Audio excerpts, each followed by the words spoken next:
Did this black man named Charles Page, who was born enslaved, invent and patent the first airplane before the Wright Brothers? Well, if he did, then what happened to it? You ain't gonna believe this, y'all. The way the family tells this story, the idea started with a dragonfly. The story goes that he would watch those things in flight for hours at a time, and I assume that that's where he got his inspiration to build an airship. Joseph Page is talking about his grandfather, Charles Page, a farmer and timberman in Pineville, Louisiana. Granddaughter Katie Page Williams heard the same story. At an early age, I was told that he had this invention, the airship or airplane. The year was 1903, when Charles Page turned his inspiration from a flying insect into an airship. It was about the same time that the Wright brothers were taking flight with their airplane. Page got a patent for his airship in 1906, before the Wright brothers. But Page's story takes an unusual turn.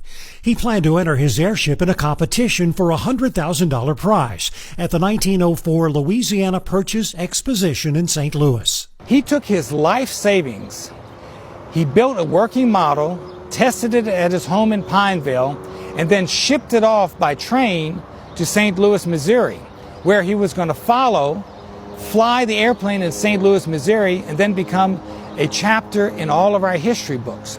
But the aircraft never arrived at the World's Fair. His plane was destroyed or stolen, possibly due to the fact he was an African American. I think that because he was a black man who had the audacity to try something that had never been done before is probably one of the reasons why the model disappeared and the history was never corrected to show that.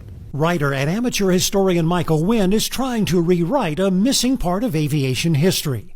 He's collected newspaper stories, drawings of the airship, and Page's 1906 patent. Charles Frederick Page's airplane was somewhat primitive compared to the Wright brothers. It did have its own engine for horizontal movement, but it actually relied mainly on balloons and was called an airship.